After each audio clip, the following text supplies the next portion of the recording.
membawa keceriaan ya Mbak untuk hari ini ya. Kita selalu sehat ya Mbak, juga peserta yang lain. Oke Mbak Niken, silakan Mbak Niken. Ya, selamat pagi semuanya. Terima Pagi Mbak.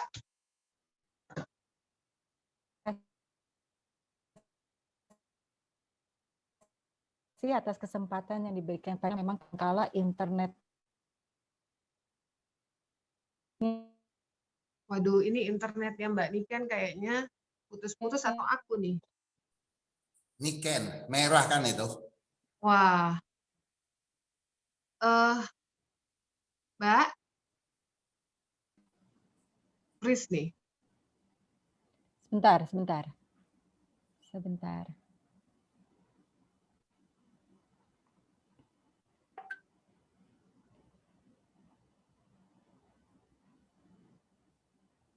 Wah,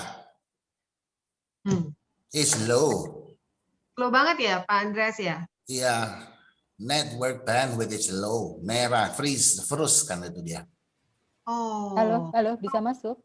Bisa. Itu Mbak Mungkin Niken? Ya, silakan Mbak Niken. videonya dimatiin aja Bu Niken. Nanti kalau share screen-nya? Nah itu.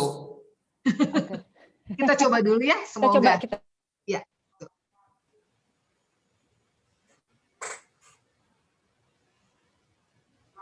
Freeze lagi. Mungkin pengaruh nggak kalau video peserta juga nggak usah terlalu dinyalain semuanya? Bukan, itu dari pihak Niken. Nggak ada hubungannya, Kalau gitu kan nih Mbak Niken belum, mungkin Halo, ada yang mau nanya jawab. Itu Mbak Niken? Dengar saya? Ya, bisa Mbak? Ya, bisa ya? Ya.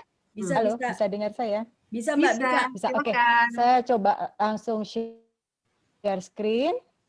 Ya, mudah-mudahan tidak mengganggu. Oke, sebentar. Hari ini yang saya akan presentasikan adalah mengenai sebetulnya di dalam tubuh kita tuh ada sesuatu yang membuat kita berbeda. Jadi mungkin banyak yang bertanya, saya ikutan grup autoimun kok, tapi kok agak beda ya dengan yang Niken jelaskan. Atau ada yang mengatakan, kok yang dijelaskan oleh Niken agak ada add-on-nya, ada pertambahan. Ya, karena memang seperti yang tadi sudah disebutkan, saya bertahun-tahun harus berjuang, terutama karena sekarang tidak bisa datang ke dokter ya, jadi saya mau nggak mau harus betul-betul concern dan karena saya terus-menerus mengupdate diri saya sampai ke yang namanya heart medicine yang baru sekali sebetulnya ini 2019-an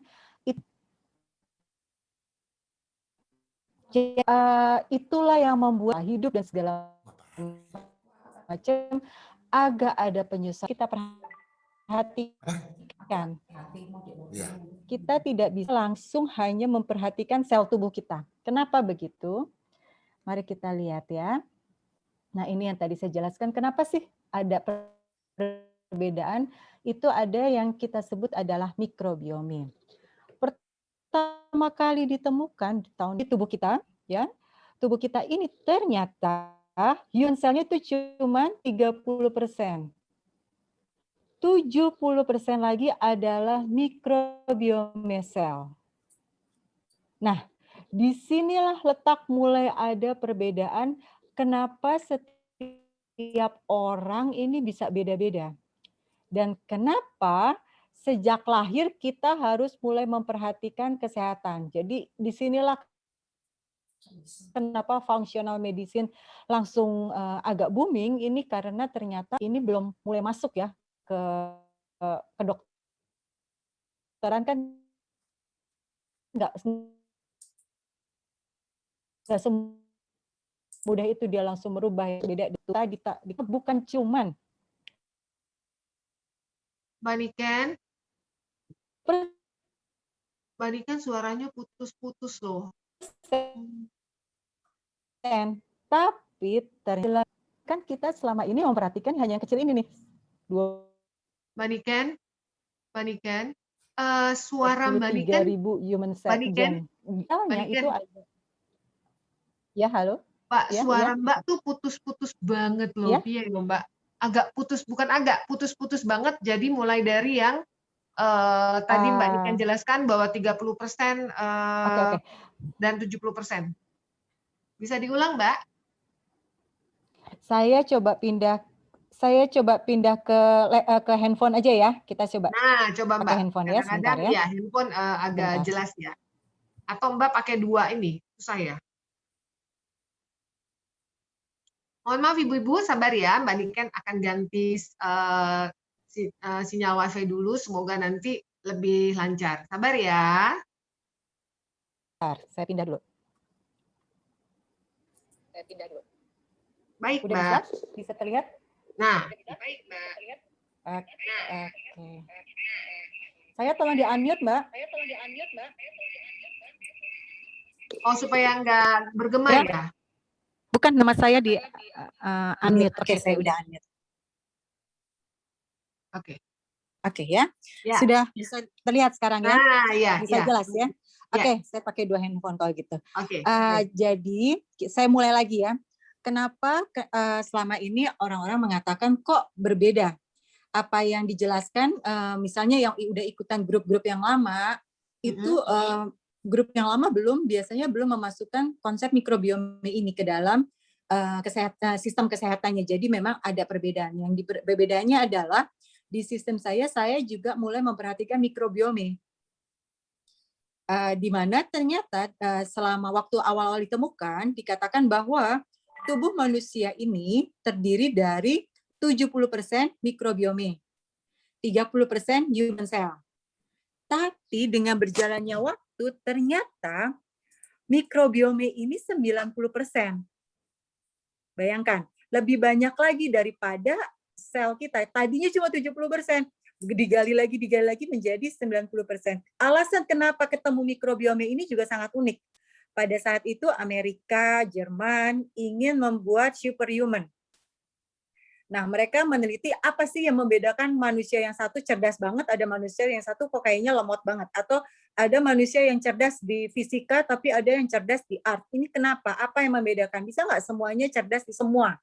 Nah, itu ketemu ada satu yang disebut dengan mikrobiome. Jadi kecerdasan semua itu ternyata konsepnya dari si mikrobiome ini. Walaupun ukuran otaknya sama, beratnya sama, apapun sama, tapi mikrobiome beda, dia akan menghasilkan yang berbeda. Ya. Saya lanjut ya.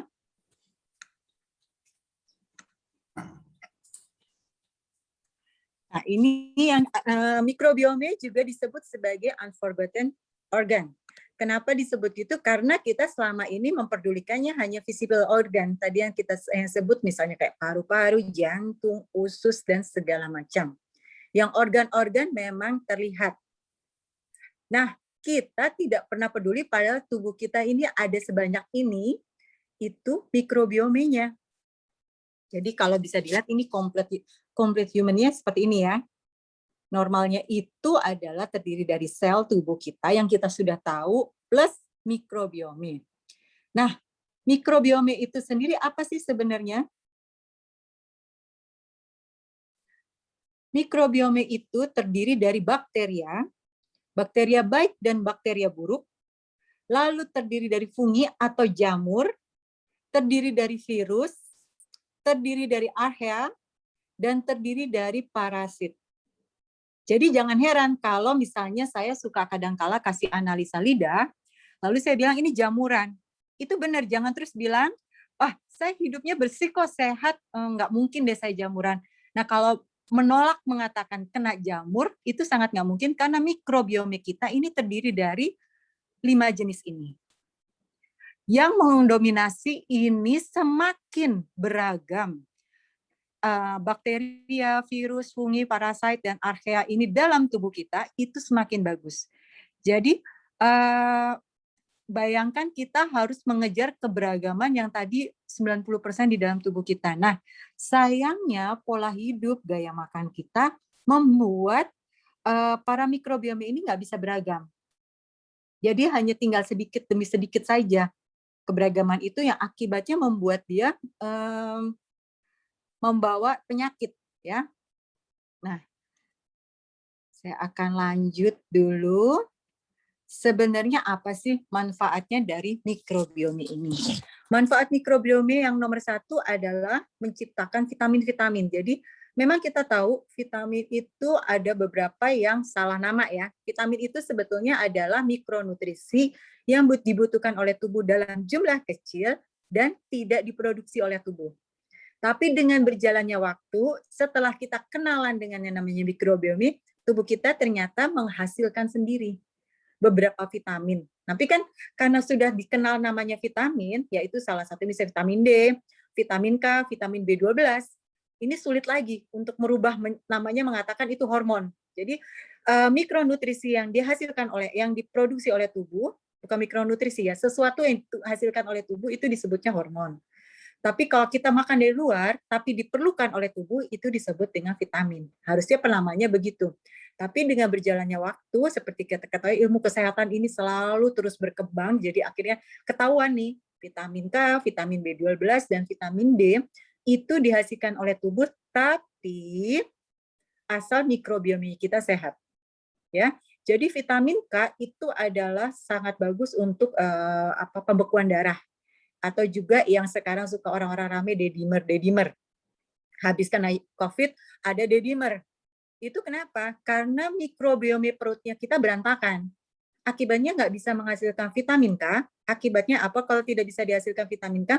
Akibatnya jadilah dedimernya kacau balau, tinggi ya kalau nggak salah jadi tinggi. Nah itu hanya gara-gara mikrobiomenya kita berantakan. Jadi yang disebut dengan dedimer, long COVID itu semua masalahnya hanya gara-gara mikrobiome kita hancur. Gara-gara probiotik, lalu kita tidak mengembalikan kondisinya, nah dia membawa masalah, ya itu salah satunya. Lalu apalagi manfaatnya? Nah, dia mengolah makanan menjadi short chain fatty acid di dalam tubuh kita. Short chain fatty acid ini, kalau yang ingat presentasi saya sebelumnya minggu lalu, yaitu kita sebetulnya harus mewaspadai disebut dengan inflamasi. Ya, mungkin saya ulang sedikit, inflamasi itu adalah proses natural di dalam tubuh kita di mana untuk mengusir iritasi. Mau iritasi itu bentuknya besar seperti tertusuk jarum, atau iritasi yang kita nggak tahu misalnya kegemukan, terlalu kurus, atau stres, itu iritasi juga loh. Nah, yang membuat kita kuat terhadap iritasi atau inflamasi ini adalah short chain fatty acid. Short chain fatty acid ini karbonnya pendek banget ya, dan tidak bisa didapat dari makanan apapun. Jadi kadang-kala orang mau jalan singkat, ya udah saya minum suplemen apa nih supaya saya bisa menghasilkan short chain fatty acid, terutama bagi teman-teman yang kena COVID, harus memiliki sangat banyak short chain fatty acid dalam tubuhnya. Jawaban saya nggak ada, karena short chain fatty acid itu hanya bisa diproses kalau mikrobiomenya kita baik. Ya, jadi kita makanannya itu diproses menjadi short chain fatty acid. Ya, lalu yang berikutnya lagi adalah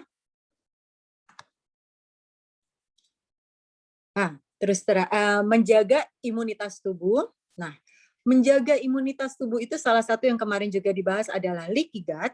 Ya, jadi di dalam gut kita atau usus kita itu ada dinding. Kalau dindingnya ini tuh sebetulnya kuat atau nggak kuatnya, menjadi bolong atau nggak bolongnya itu dijaga oleh si mikrobiome. Jadi kalau mikrobiomenya kita berantakan, otomatis dinding si gutnya kita atau pencernaannya kita tuh jadi bolong, jadi leaky gut. Nah, kalau leaky gut ini terjadi, jadinya harusnya makanan yang tidak masuk ke pembuluh darah, itulah yang membuat imunitas tubuh kita turun. Lalu mempengaruhi berat badan. Jadi bagi yang ibu-ibu sudah mulai mengalami, ini saya bernafas aja jadi gemuk, itu mikrobiomenya berantakan. Atau ada ibu-ibu yang juga misalnya saya makan apapun gak gemuk-gemuk. Kurus terus, kurusnya kurus abnormal ya, bukan kurus normal ya. Nah itu juga mikrobiomenya berantakan. Atau sekarang bisa sedikit intip-intip lidah masing-masing, ada putih-putih, itu juga berarti berjamur. Nah, ini adalah menjelaskan reaksi tubuh tiap orang berbeda terhadap makanan. Tadi di awal, waktu kita masih cicat sebelum mulai, ada Bu Hesti ya, Bu Hesti yang menceritakan kena flare gara-gara makan ikan. Padahal harusnya makan ikannya nggak ada masalah. Ikan tuh bagus banget. Harusnya tidak membuat sampai terkena memicu sesuatu reaksi flare. Tapi kok beliau kena flare. Nah, itu karena ada mikrobiome yang harusnya mengolah si ikan itu lagi tidak ada.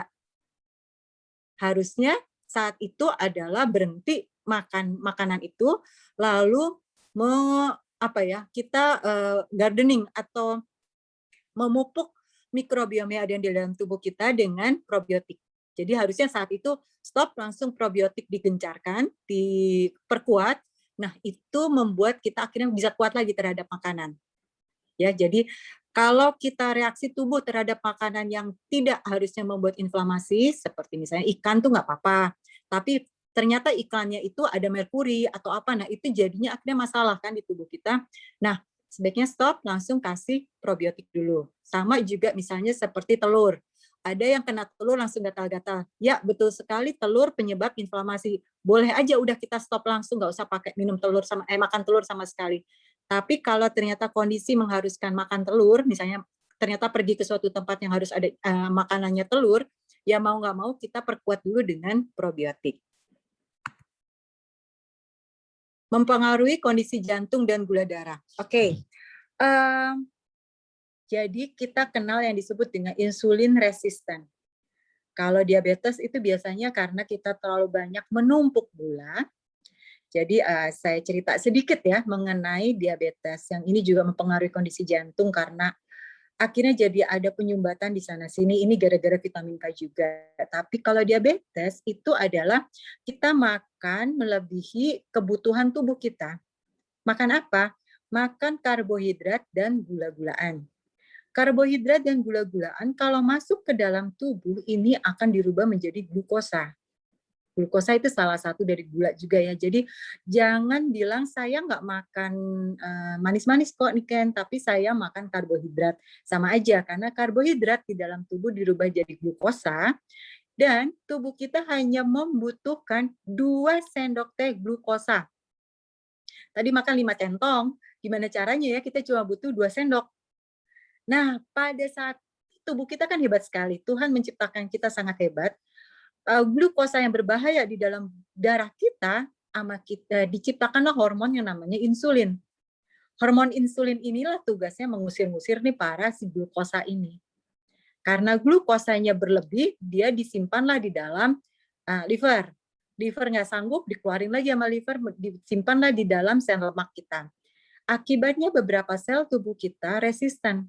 Nah, sebetulnya kalau mikrobiome kita bagus, dia bisa membantu si insulin ini. Sayangnya, mikrobiome itu terbentuk dari makanan yang kita makan. Jadi kalau kita makan manis-manis, yang berkembang bukan bakteri baik. Yang berkembang adalah virus, yang berkembang adalah jamur, yang berkembang adalah bakteri buruk. Nah, jadi mulai sedikit terbayang ya kalau kita gampang terkena virus-virus, virus itu sebetulnya termasuk dengan mikrobiome tidak hidup. Jadi non-living. Saya nggak bisa menemukan bahasa Indonesianya, tapi virus itu adalah non-living. Loh, gimana nih kita suka kena virus padahal apalagi sekarang lagi ada pandemi? Ya, jadi virus yang non-living ini nebeng ke bakteri, ke sel bakteri atau ke sel tubuh kita yang ramah terhadap si virus. Virus sangat menyukai kondisi manis. Ya, jadi akibatnya karena mikrobiome kita sering sekali dikasih makannya manis, itulah yang tidak bisa membantu insulin kita bekerja dengan baik. Akibatnya sel-sel tubuh yang lainnya menjadi resisten terhadap insulin. Kalau sudah begini, diabetes hadir. Lalu yang tadi saya sebut ini penyerapan vitamin D, mau kita berjemur seharian, mau kita pakai tank top seharian hanya demi dapat vitamin D, tapi kalau mikrobiomenya nggak diperbaiki, nggak bisa terserap. Bisa terserap tapi nggak optimal. Ya, jadi jangan heran kalau di Indonesia sebetulnya vitamin D begitu dicek, dia itu biasanya kurang dari level vitamin D itu ada dari 0 sampai 100, ya biasanya kurang dari 20. Itu sangat wajar karena kita memang pemakan pemuja karbo dan manis, sayangnya ya. Nah, itu bisa diperbaiki sih sebetulnya dengan mikrobiominya aja. Lalu, ini kemarin ada yang nanya, pengaruh terhadap kesehatan kulit dan rambut. Jadi kalau ada yang nanya, kok kulit saya kayaknya kusam? Nanti di paling belakang saya akan munculkan kenapa kulit kita kusam. Kok rambut saya rontok? Itu juga saya akan munculkan. Atau kok rambut saya sudah ubanan, rambut saya ada ketombe, atau mungkin psoriasis dan segala macam. Itu semua karena mikrobiominya. Lalu fungsi liver tadi juga sudah dibahas, dia mikrobioma membantu liver dalam mengolah toksin dan tingkah laku. Ini sebetulnya yang cukup ramai kalau yang mengikuti forum-forum mikrobiomi internasional, karena ini menggeser praktisi para psikolog dan psikiatri. Mohon maaf kalau di sini ada, tapi karena ternyata tingkah laku kita yang sama ini kita pikir dipengaruhi oleh otak ya, dipengaruhi oleh otak kita, sebetulnya otak kita dipengaruhi oleh perut. Jadi kalau yang pernah dengar itu ada yang disebut dengan brain gut axis. Itu hubungan langsung dari otak dengan perut. Jadi tingkah laku sangat berpengaruh. Juga hormon bahagia kita itu ternyata diproduksi oleh perut dan akan langsung bawa ke tingkah laku kita. Jadi jangan kalau teman-teman yang autoimun itu ada masa-masa yang betul-betul full moon ya, masa-masa yang sifatnya tiba-tiba bisa berbeda, betul-betul berbeda. Jadi saya sendiri pernah mengalami ini bukan niken, rasanya ini bukan niken, tapi I cannot help it. Bisa tiba-tiba saya yang panik, yang anxiety, yang pokoknya segala macam. Nah itu pengaruhnya adalah dari perut kita. Jadi, nah di sini mulai ada biasanya ada beberapa buku yang saya bisa kalau ingin membaca ya. Kenapa mulai dari anak-anak pun kita harus perhatikan karena tantrum anak-anak, anak-anak stres, anak-anak mulai makannya salah, kita suka kasih cemilan terus-menerus.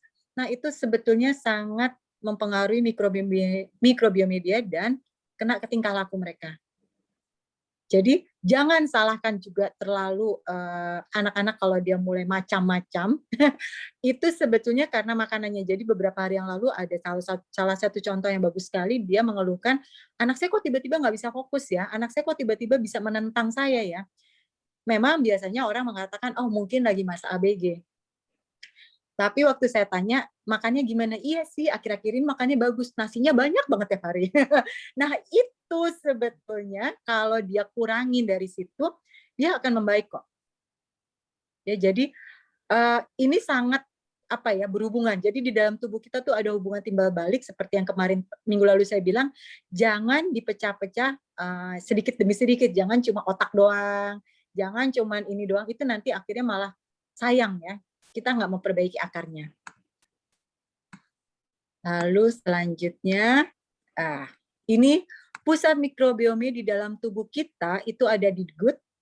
Gut itu atau gut, itu kita suka dengar feeling good, itu sebetulnya adalah menerjemahkan bahwa kalau di sana tuh mereka sudah paham feeling good itu sebetulnya dari si gut, bukan dari otak.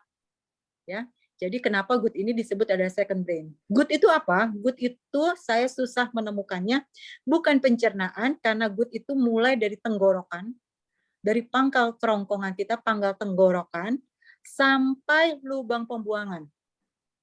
Sangat panjang. Nah, kadangkala memang suka dipotong pencernaan, padahal sebetulnya si mikrobiomi ini ada di saluran pernafasan kita. Jadi kalau ada yang pernah kena tiroid suka ngerasa mulutnya kayak terbengkep ya. Nah itu sebetulnya karena ada jamur, penuh jamur itu. Nah itu gut ya. Gut itu deponya dari ujung mulut kita sampai ke lubang pembuangan. Lalu kulit. Kulit ini adalah organ terbesar kita.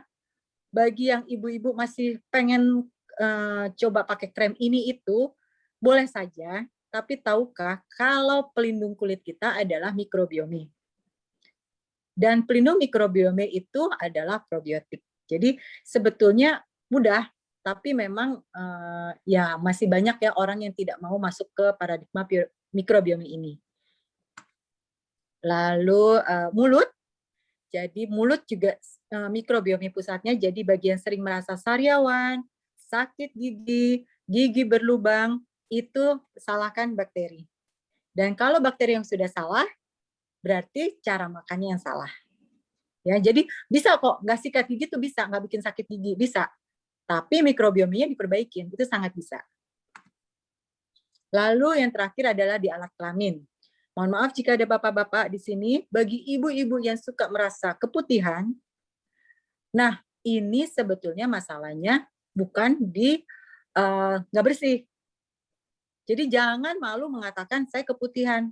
Itu bukan dari kesalahan dari nggak bersih, tapi sebetulnya kesalahan dari saya pasti nanya, seneng manis ya, seneng karbo ya. Nah itu udah langsung terjawabkan semuanya.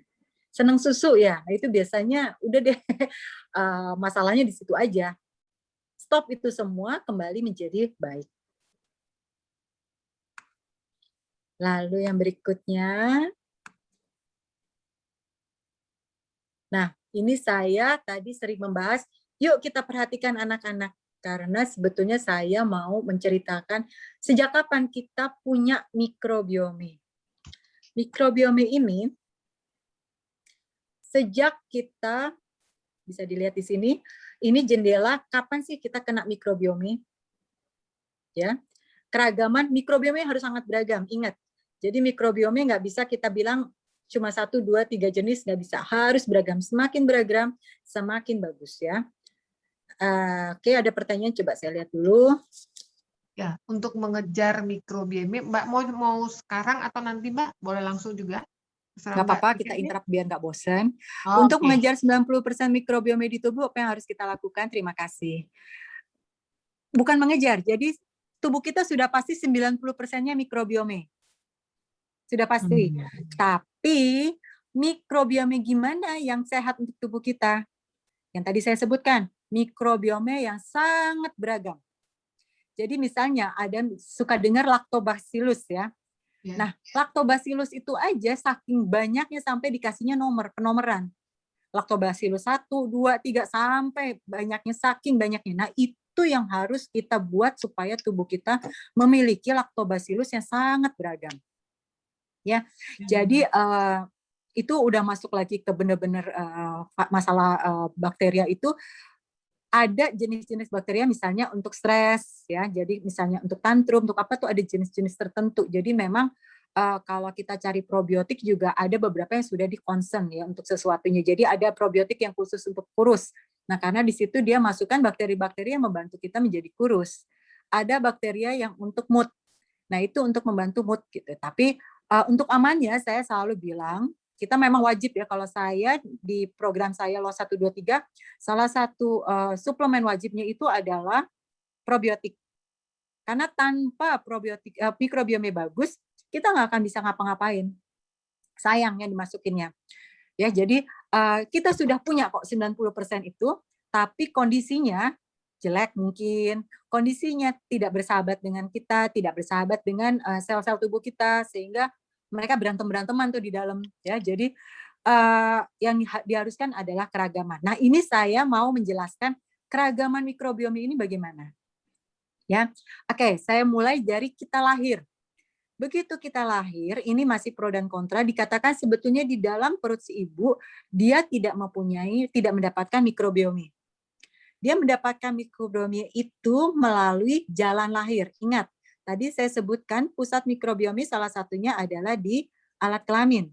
Nah, itu jalan lahir bayi kita, keluarlah si bayi dari situ. Akibatnya dia mendapatkan mikrobiome kita. Jadi, apapun yang di kita, anak akan mendapatkan langsung dari kita. Kita seorang ibu, itu adalah penularan pertama mikrobiome kepada anak. Mungkin ada yang bertanya, nah, terus gimana nih? caranya kalau saya melahirkannya tidak secara normal, secara sesar. Ya disayangkan, tapi memang banyak sekali kondisi juga yang tidak bisa melahirkan secara normal. Akibatnya, ini biasanya kalau saya yang tahu itu sejak dari awal tidak secara normal, saya minta perkuat probiotiknya. Jadi sekarang banyak sekali probiotik untuk bayi, itu maksudnya adalah untuk apa? Untuk memperkaya si mikrobiomenya karena dia tidak dilahirkan dari jalan lahir. Lalu begitu dia mendapatkan dari jalan lahir, dia dapat dari mana lagi? Ingat, mikrobiome ini bukan hanya di tubuh kita, tapi di mana-mana. Jadi mikrobiome bahkan di udara pun ada. Jadi dia akan tertular juga sebetulnya dari udara, dia akan tertular juga dari baju si dokter lah, dia akan tertular dari mana-mana.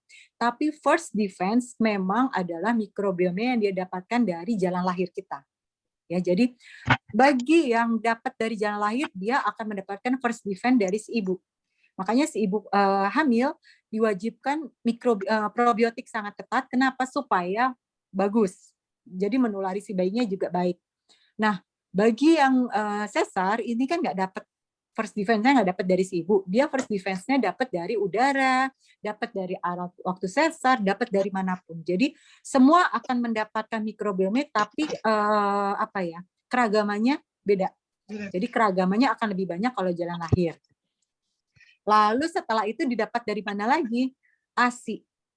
Ya, jadi kedua penularan berikutnya adalah dari ASI. Selain dari ASI itu sendiri, jadi di dalam ASI ini ada short chain fatty acid ya untuk memperbaiki si mikrobiome anak, tapi juga dari skin to skin. Ingat ya, waktu kita menyusui itu pasti bayi nempel di kulit kita. Kalau nggak nempel pun mulutnya aja, mukanya menempel ke payudara kita. Nah, itu sudah membuat penularan juga dengan si ibu.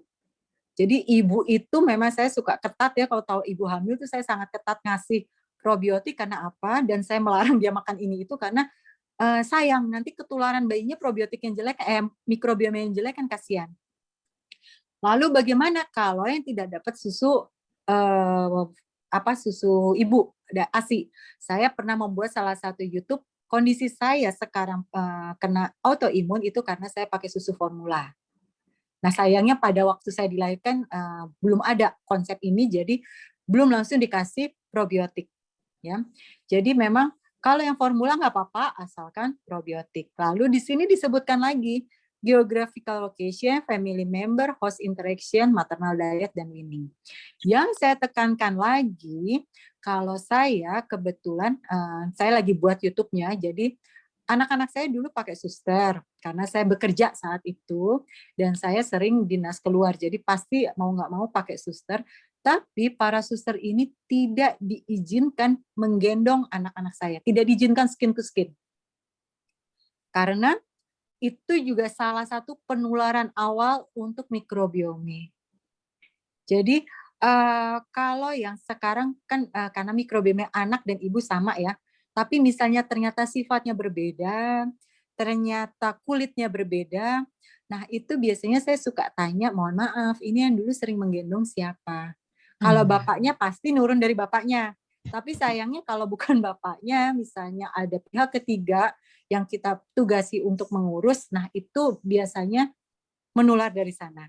Ya, jadi cara berpikir semua karena dipengaruhi oleh mikrobiome, jadi hati-hati untuk agar tidak menggendong anak ini, menyerahkan kita gendong aja sama siapa aja. Jadi dulu kebetulan ada Francisca Rini di sini, teman saya sejak saya belum punya anak, dia tahu saya kemana-mana bawa kayak keranjang bayi. Jadi anak itu digendong di keranjang itu, kalau si susternya terpaksa harus gendong ya. Tapi mau nggak mau memang begitu caranya.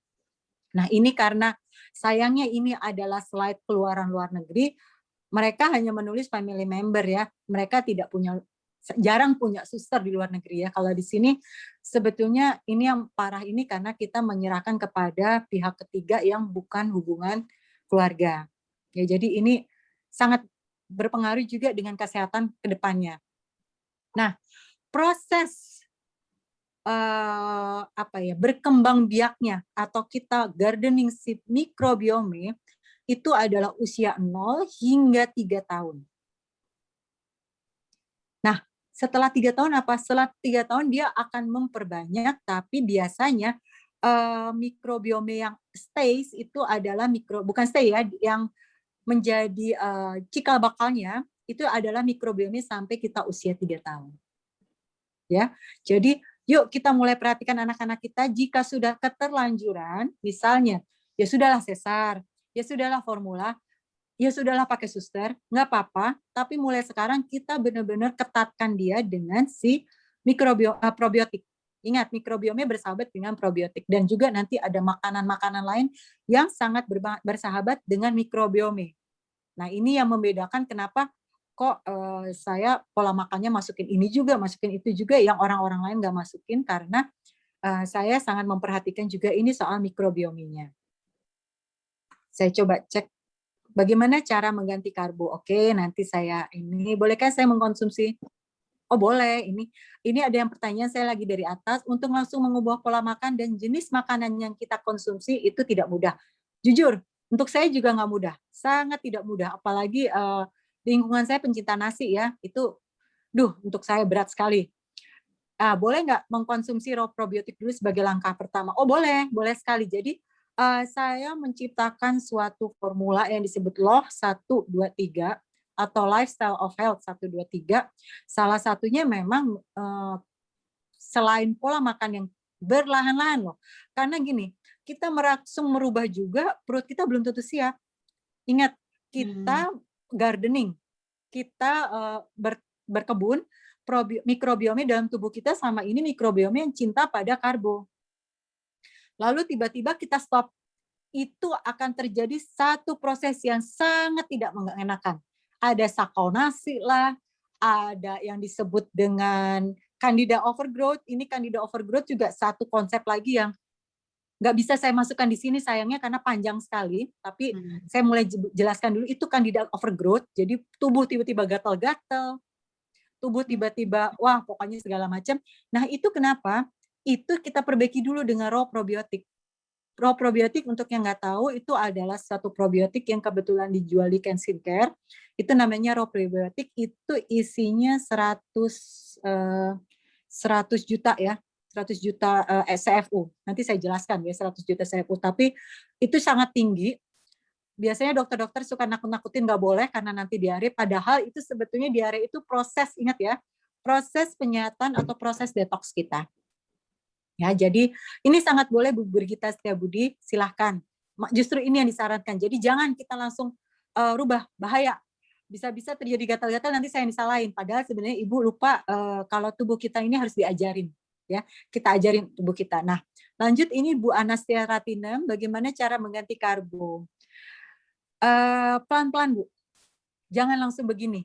Pelan-pelan, jangan besok semua langsung musuhan sama nasi, jangan besok langsung musuhan sama, kalau langsung musuhan sama gula saya senang, tapi kalau langsung musuhan sama karbo, kita juga butuh karbo.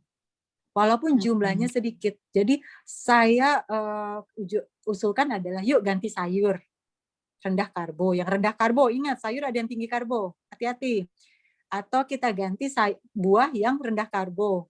Misalnya kayak alpukat, tapi tadi ada ibu yang bilang bosen dong alpukat terus. Ya udah, jangan pakai alpukat, kita ganti yang lain. Jadi penggantian ini juga pelan-pelan, bertahap. Makanya saya ciptakan LOH 1, 2, 3 karena tubuh khusus di Indonesia ini nggak bisa mendadak. Kita pencinta nasi, kita bukan pencinta steak ya kan.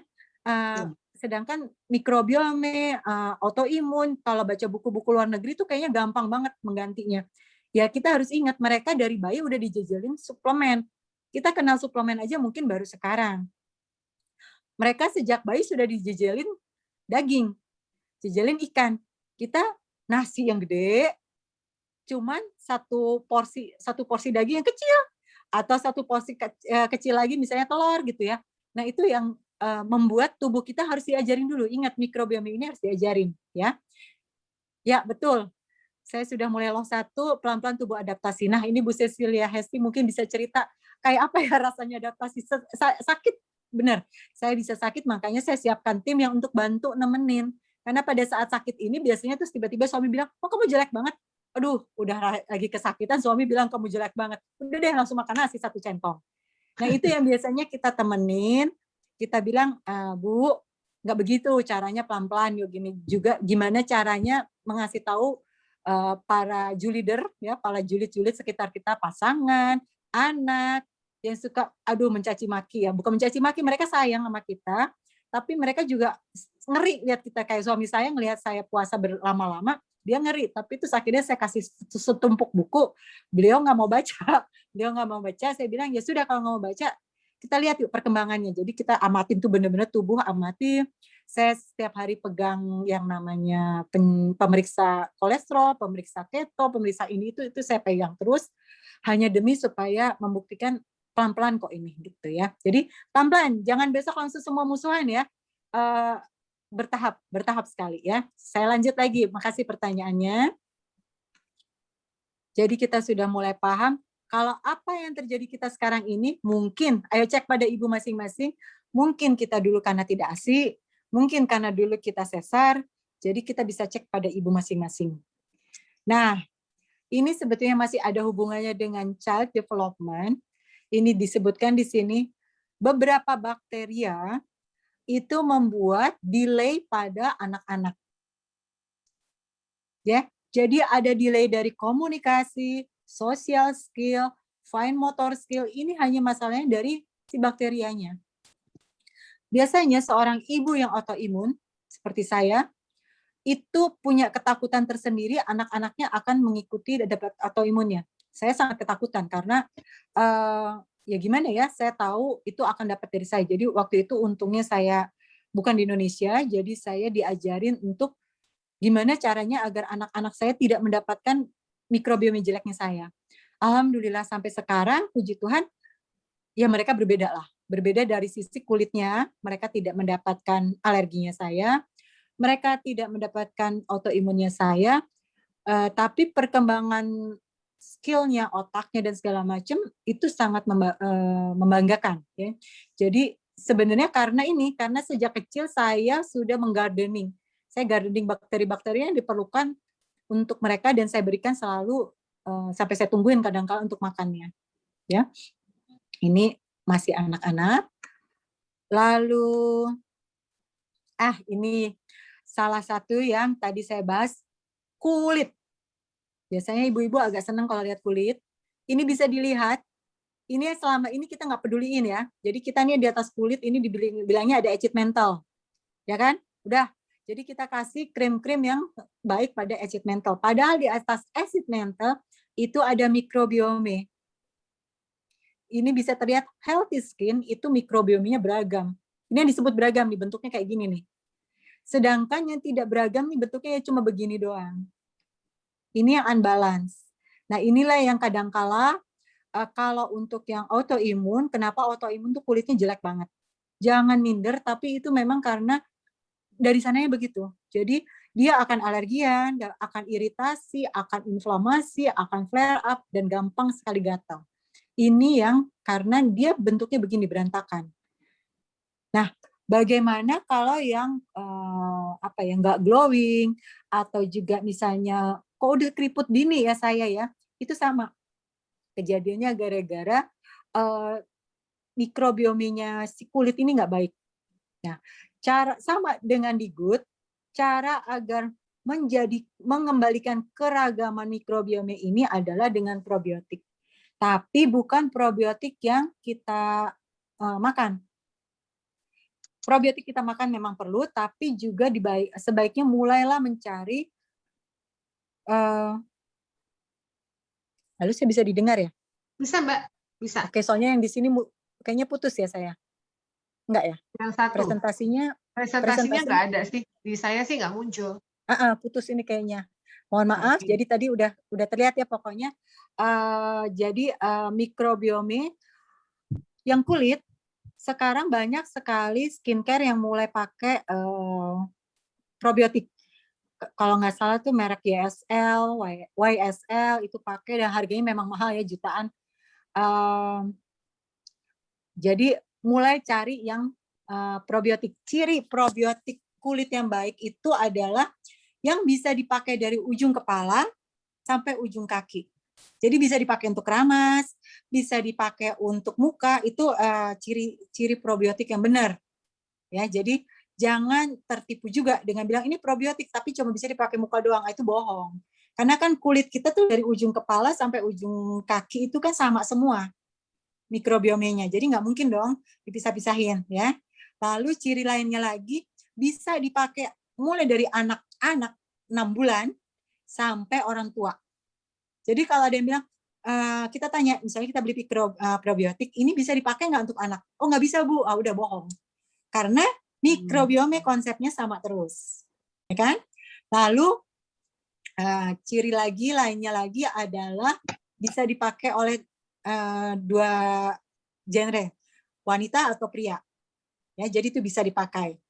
Terus salah satu juga yang sebetulnya secretnya mikrobiome adalah probiotik adalah pada saat dipakai di alat kelamin, biasanya para ibu-ibu akan merasakan lebih kencang. Karena otot-ototnya kembali membaik itu hanya gara-gara si probiotiknya benar.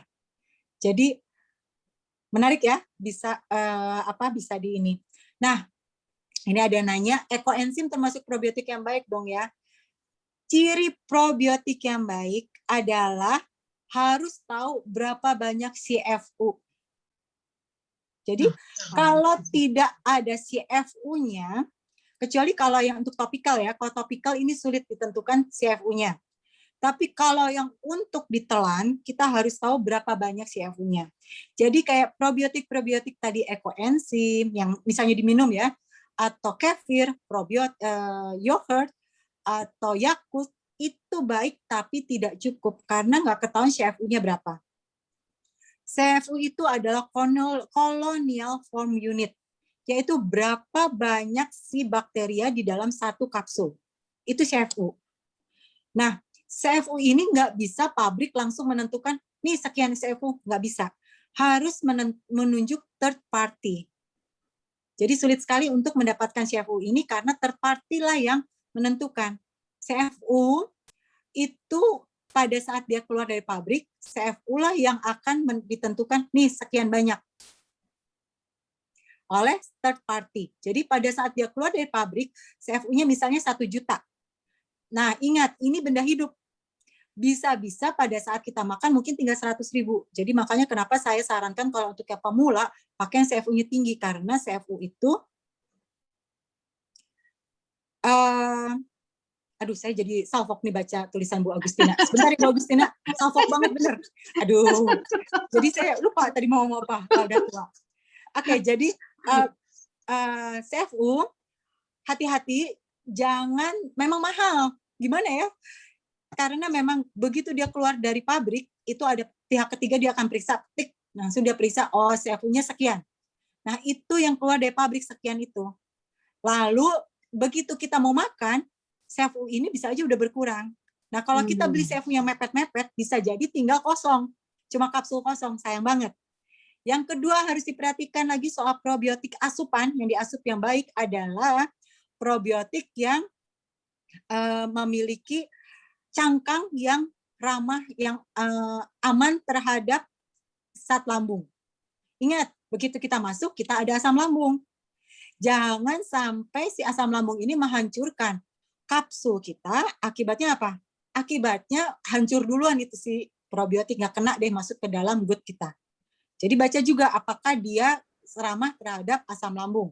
Ini caranya kedua. Jadi sekarang mendadak orang banyak nih jualan probiotik, tapi dia nggak jujur, dia nggak cerita sebenarnya berapa banyak CFU-nya. Lalu yang ketiga, yaitu probiotik yang bagus juga adalah strain-nya. Ada di YouTube saya menjelaskan khusus apa saja probiotik yang baik. Jadi saya judulnya adalah probiotik itu mahal. Jangan sampai salah beli. Strain itu adalah jenis bakteria. Jadi tadi CFU itu kolonialnya, kumpulannya berapa banyak. CFU-nya, strain-nya itu adalah jenis-jenis bakterinya. Nah, kita kan harus memperbanyak bakteri terus-menerus di dalam tubuh kita, jadi cari strain-nya banyak juga. Jangan cuma 1 atau 2 strain, ya sayang dong. Ya, jadi boleh mengkonsumsi probiotik yang di luaran seperti misalnya kefir, kombucha, ini dan itu boleh. Tapi tidak cukup. Terutama kalau yang memang kita tahu nih, sadar diri nih, kita nggak bagus probiotiknya. Nah, itu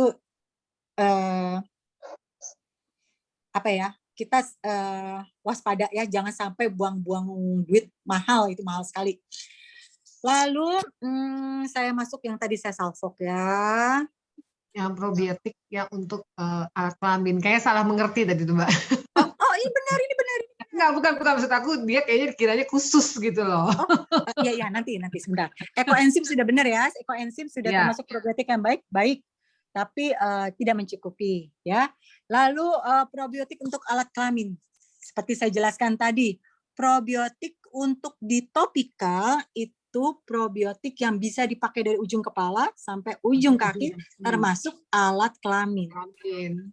Jadi kalau ada yang bilang, ini probiotik khusus untuk alat kelamin, tapi nggak bisa dipakai keramas, itu bohong. Karena apa? Mikrobiomnya kan sama semua. Masa nggak bisa dipakai keramas? Nah, kalau mau tahu apa yang bagus dan mengecilkan, ini reviewnya udah banyak, tapi saya nggak mau jualan nanti. Tanya sama Bu Rini. Oke. Ya, nanti atau nanti masuk ke Telegram. Di Telegram nanti saya akan jelaskan. Ya, itu bisa. Lalu sebentar. Mungkin begini Mbak Niken, memang kemarin panitia udah sepakat bahwa kalau nanti pertanyaan lebih untuk kayak ada merek atau apa, kita nggak mau memang di sini. Nggak mau, iya. Nanti Bapak dan Ibu bisa bertanya di join di grup tele yang kita sebut Komunitas Hidup Sehat by Paniken. Itu ya. Jadi merek banyak. Nanti saya hanya akan ajarkan gimana cara memilihnya. Ya, betul. Betul, itu aja. Cara mudah banyak, tapi ya kita bisa lihatlah pokoknya di sini kita belajar jadi customer cerdas aja ya. Nah, jadi ini probiotik untuk alat kelamin, yang penting adalah fungsinya untuk apa saja. Fungsinya yang pasti untuk yang suka keputihan. Lalu yang pastinya biasanya aroma juga jadi lebih bagus ya. Lalu lebih kencang. Itu yang setahu saya. Pokoknya lebih kencang. Langsung laris besok nih Mbak. Bercanda. Ya, masalahnya ini juga saya sebetulnya tadinya hanya mikirkan untuk jamurnya saja. Saya belum membaca kalau ini bisa mengencangkan otot-otot gitu. Jadi begitu dapat masukan orang-orang mengatakan jadi lebih kencang, suami-suaminya pada memuji, wah saya langsung GR gitu. Oh selama ini toh yang bikin suami saya posesif gitu. Ya itu aja udah jangan dilanjut ya, nanti panjang. Lalu oatmeal yang baik, Bu. Ibu apakah ada autoimun spektrum atau tidak? Kalau ada, oatmeal ini termasuk gluten. Dengan sangat disayangkan, gluten forbidden. Sangat tidak boleh, Ibu. Forbidden. Oatmeal betul, baik untuk jantung. Tapi ingat, saya nggak melihat satu persatu. Saya nggak melihat untuk jantung aja. Kalau mau baik untuk jantung, bisa pakai omega 3 kok. Benar. Tapi oatmeal-nya itu sendiri, dia tidak baik untuk yang punya autoimun spektrum. Oke, saya sedikit menceritakan kenapa sih gluten itu tidak boleh. Jadi gini, kalau kita lihat siaran di TV ya, binatang lagi dikejar oleh predator, misalnya kayak kambing dikejar oleh macan, wah gila ya. Kapan lagi saya pernah lihat? Saya nggak pernah lihat itu, cuman misalnya kita bayangkan begitu, apa yang kambing lakukan? Dia akan lari. Self defense dia adalah dia akan lari, betul? Lalu kalau oatmeal, itu misalnya oatmeal itu kan dari gandum, dari wheat, ya dari segala macam. Kalau dia mau dimakan oleh predator, misalnya serangga, misalnya burung, dia kan juga makhluk hidup ya, dia juga punya dong defense self-nya. Kebayang nggak defense self-nya tanaman itu apa? Pasti nggak ada yang kebayang ya. Defense self-nya tanaman itu ada di dalam tanaman itu sendiri. Jadi sebetulnya tanaman yang memiliki biji-bijian itu dia punya self defense, dia punya racun yang akan dia keluarkan pada saat dia dimakan oleh burung, dia dimakan oleh serangga, dia dimakan oleh insek, dia punya. Nah, sialnya racun-racun yang baru keluar pada saat dimakan itu, untuk sebagian besar orang beracun juga, penumpukan juga. Ini yang saya sebut misalnya kayak oksalat, kita jadi sendi-sendi sakit, atau ini yang saya sebut kulit kita jadi flare, jadi gampang keriput di sini, di bawah mata. Nah, itu gara-gara apa? Sebetulnya itu adalah inflamasi. Gara-gara apa? Tubuh kita tiba-tiba dikenain racun dari si oatmeal ini. Ya. Jadi kalau yang udah mulai mengikuti regime leaky gut itu tidak boleh tomat. Karena bijinya dia itu yang sangat banyak itu yang membuat keracunan. Memang kita nggak merasa, tapi tubuh kita merasa. Ya, jadi nanti saya lagi buat juga YouTube-nya khusus menjelaskan botani, ya. Jadi kita belajar botani. Kenapa kita bahaya seperti ini? Ya, oke, saya lanjut dulu. Presentasi nggak bisa didengar, nggak bisa dilihat lagi ya? Tapi sebetulnya Mbak Niken itu. nggak apa-apa. Sebetulnya udah selesai. Jadi ini halaman terakhir ini hanya menjelaskan, saya kasih link Telegram, tapi mungkin nanti bisa dibagikan di WA-nya. Ya. Lalu juga saya menjelaskan kalau kita ada formula LOS 1, 2, 3. Ini bisa dibantu nanti dengan timnya saya gratis.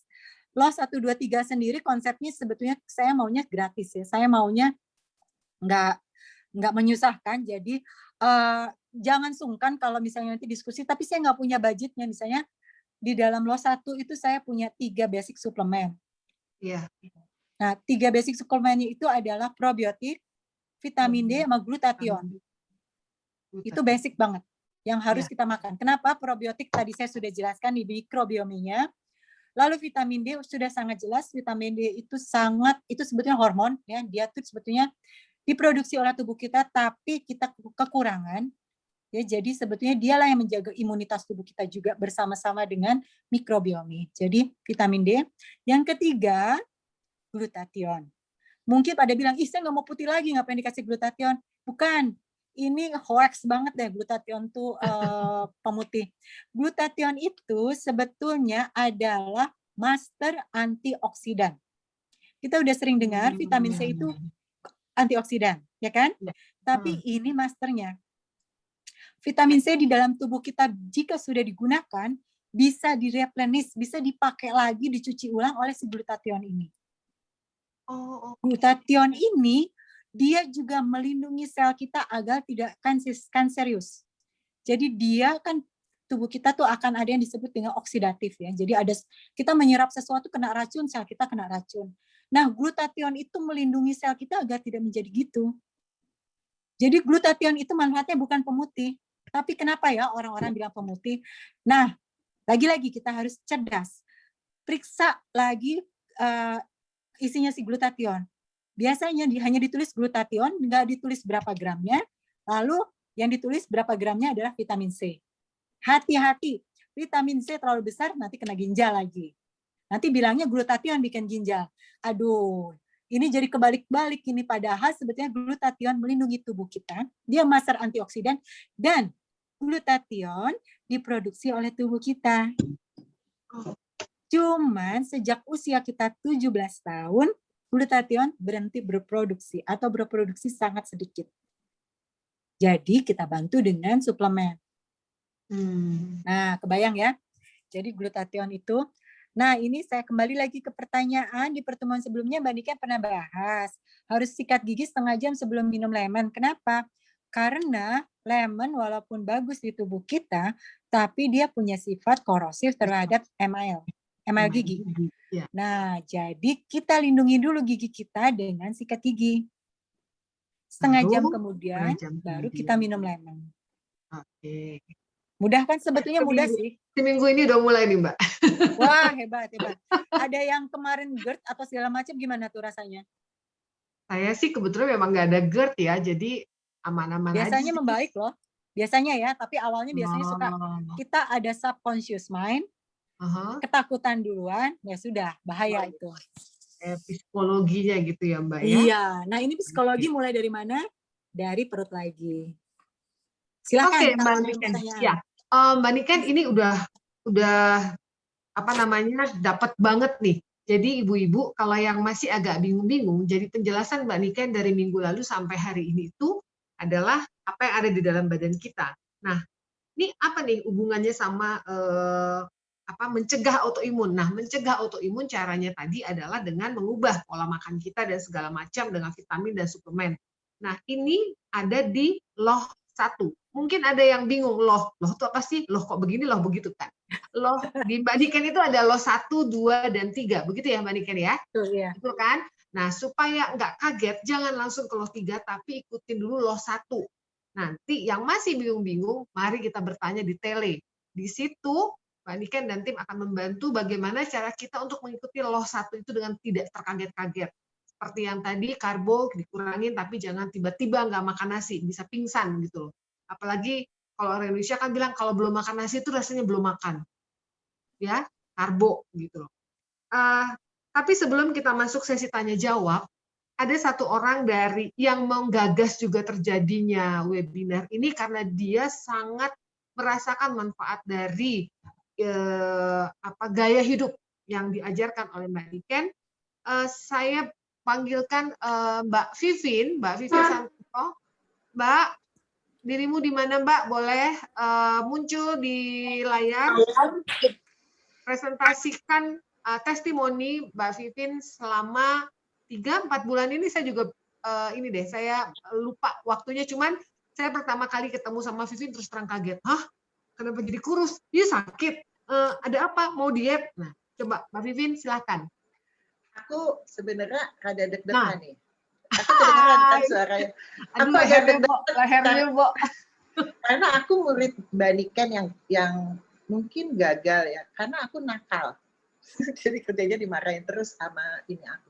Aku ceritanya share screen cuman supaya aku runut aja, nggak kemana-mana gitu ya. Jadi ini my journey loh 1, 2, 3. Mbak Niken jangan dimarahin ya. Aduh, aku ketahuan. Iya.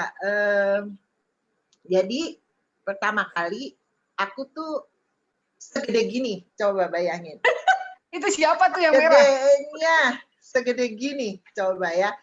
Terus aku tuh memang, maksudnya sadar kalau aku tuh gemuk banget kan. Jadi aku tuh berusaha untuk diet segala macem deh. Dari eating clean lah, you name it. Pokoknya gue pernah gitu ya. Dan jadinya yoyo. Yoyo itu terus makin lama makin gede gitu. Bukannya menurun, habis diet turun sekian kilo, naiknya 3 kali lipat gitu kayaknya gitu. Terus olahraga aku nggak suka. Aduh Mbak Niken jangan diketahui. Baca komen. Aduh ada yang komen apa sih? Ih, jahat banget. Masya Allah, gede banget. Iya emang gede banget. Olahraga aku nggak suka karena aku sebenarnya punya kelainan jantung bawaan. Jadi waktu kecil aku bocor jantungnya dan aku nggak pernah tahu, keluarga nggak pernah tahu. Tapi kalau lari atau olahraga agak berat sedikit tuh aku ngap sampai nggak bisa napas, sampai sakit badannya, sampai pokoknya dia aku nggak suka. Jadi itu sampai hampir 100 kilo. Kalau ada kondisi begitu, tapi karena nggak bisa turun ya udahlah. Emang turunannya gemuk, ya udahlah gitu. Terus alerginya padahal meningkat. Yuli, Inang inget deh, Dang, kalau gue pijet-pijetan pasar mare, gue nggak mau dipijet karena kalau aku ditekan kulitnya itu gatal. Oh, gitu. Jadi sampai segitu gitu, alerginya tuh makin parah. Tapi ya udahlah gitu ya. Terus terakhir aku kena prediabetes. Itu aku takut banget. Kenapa? Karena prediabetes aku tahu itu adalah mother of disease. Jadi dari prediabetes bisa diabetes dan bisa segala macam sakit yang bahaya gitu kan.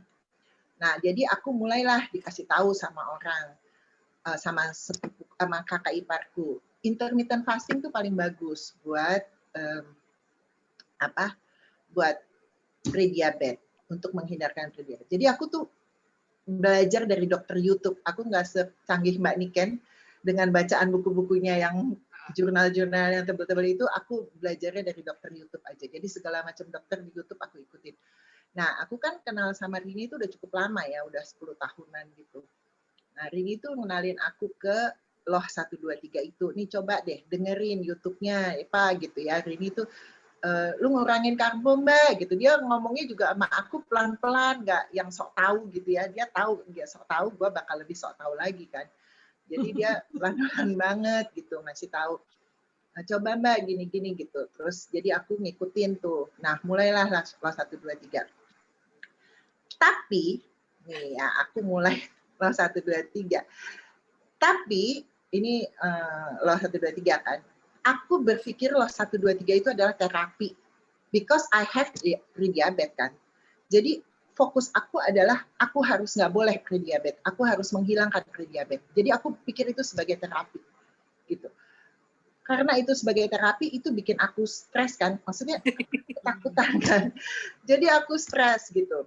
Terus aku nggak mulai dari loh 1, oke, 2 hari loh 1, nasi dihilangin, gampang karena fokus nggak mau diabetes. Ini dihilangin kopi, ya kopi masih dikit-dikit lah sehari dari sehari 1 jadi 2 hari 3 hari 1 gitu, masih bisa begitulah tapi udah ini. Terus aku langsung ke loh 3 dong saudara-saudara, ya kan karena ketakutan. Di loh 3 itu kan sebenarnya aku mulai dari intermittent tuh 18 jam puasa, 6 jam makan. Pertama awalnya makan apa aja lumayan lah bisa. Terus udah gitu mulai belajar lagi kan, Mbak Niken makannya apa ya gitu. Oke, jadi makannya yang non karbo, terus yang apa namanya sayuran, apa segala macam. Langsung lompat lagi aku ke OMA, 1 meal a day. Jadi aku 1 meal a day langsung nggak berapa lama itu. Dan itu kalau orang puasa nggak minum tuh lebih enak. Karena nggak terasa, ya maksudnya aus, lapar ya udahlah gitu ya. Memang niatnya puasa jadi itu. Terus nggak suka sayur, jadi aku makan sayur suka-suka aku aja, yang aku suka gitu cuman lettuce yang aku doyan, yang lain aku nggak terlalu doyan. Ini paksa-paksa, ayo makan kursi gitu kan. Jadi aku berusaha lah makan kursi walaupun ya udah deh gue jus deh kursinya gitu, kayak segala macam sampai akhirnya aku dicek nih lidahnya sama Mbak Niken karena aku mulai kayak drop banget gitu ya. Bikin khawatir orang rumah, terus aku dicek lidahnya Mbak Niken, udah dong keluar, malnutrisi banget tulisannya gitu. Aduh mati deh ya, untungnya kan dia apa Ken itu kan ada support grupnya, ada Rini yang jadi Ken-care-nya aku.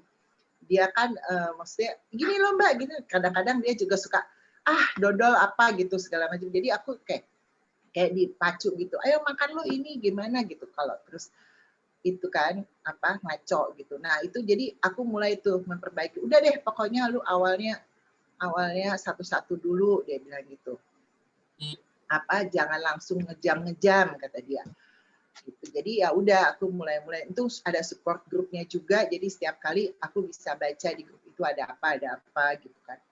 Maksudnya belajar lah, makin lama makin belajar, pertanyaan orang tuh bikin aku belajar. Terus Mbak Niken juga sering posting, orang nanya Mbak Niken kasih tahu, jadi aku juga belajar gitu.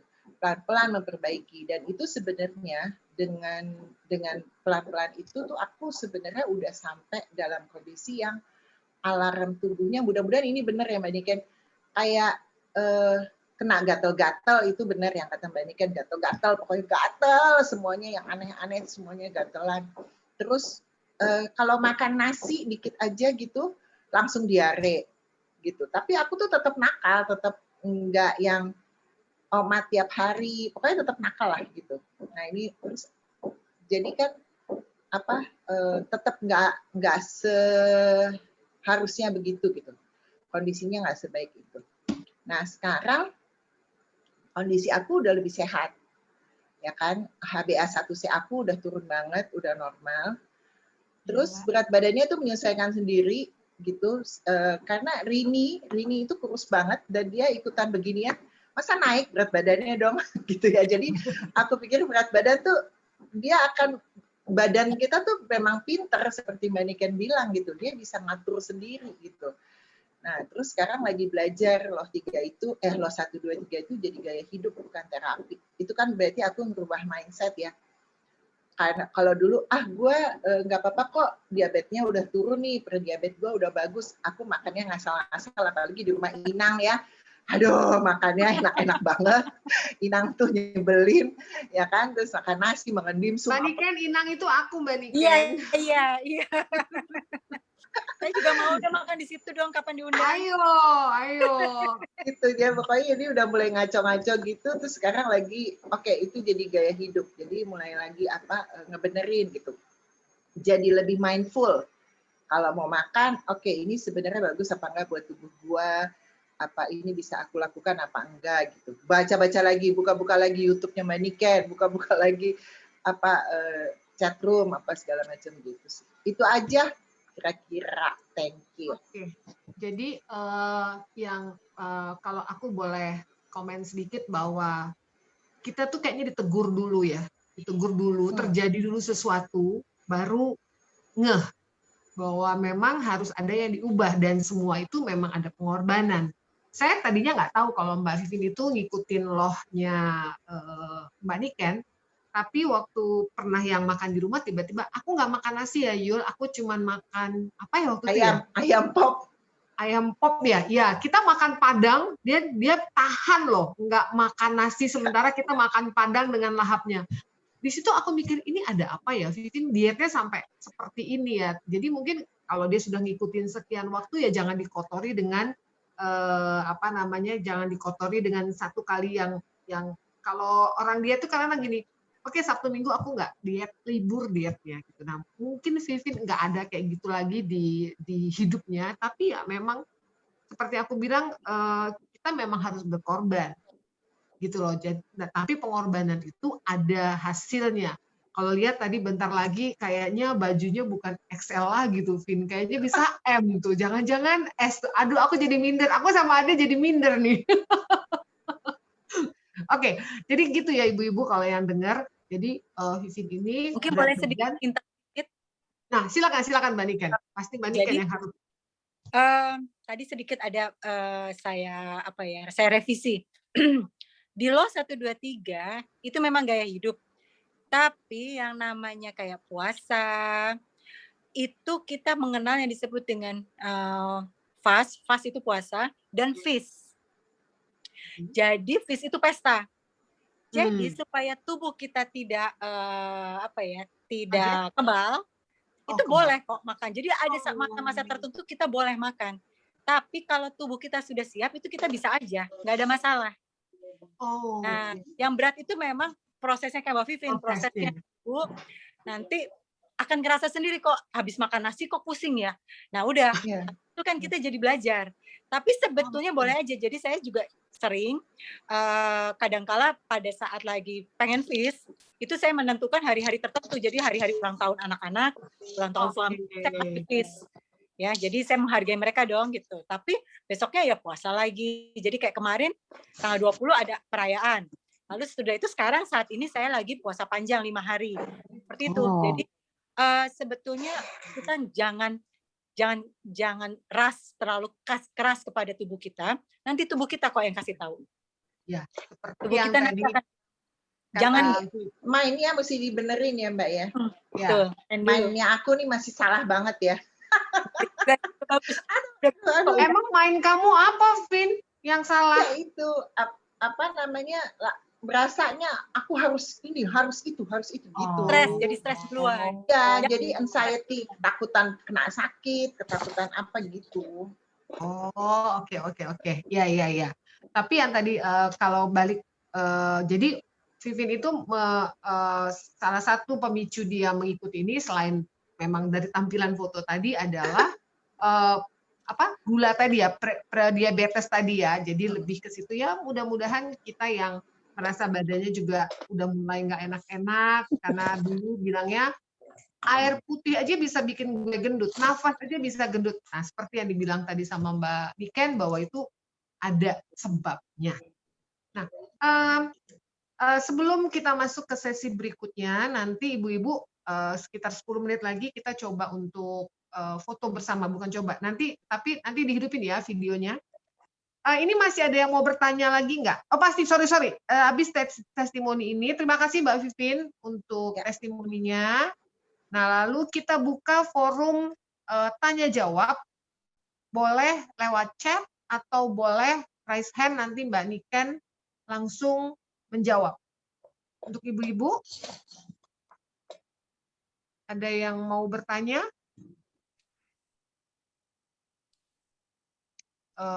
Di pertemuan itu sudah ya. Oh ini ada yang bertanya, Telegramnya apa ya Bu?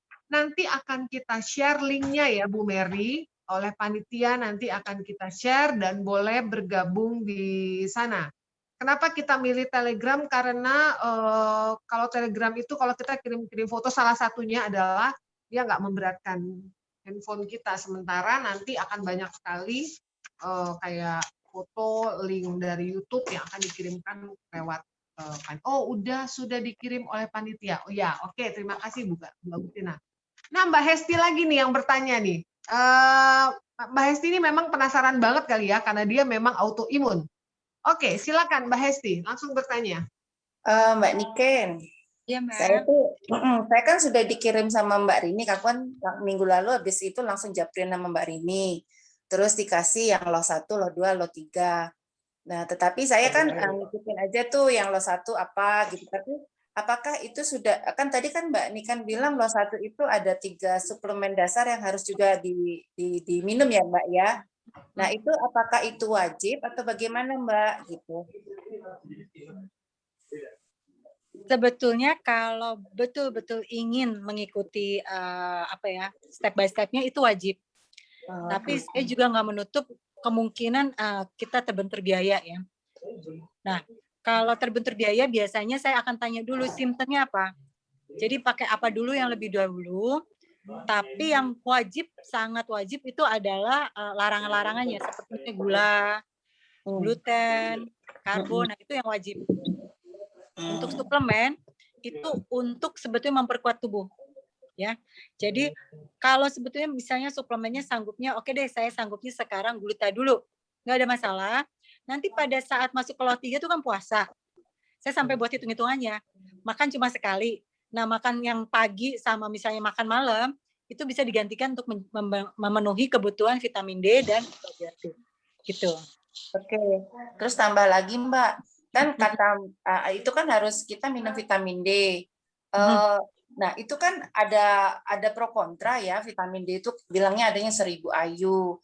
Terus tapi saya pernah ikut webinarnya Odai, itu 5000 IU gitu loh.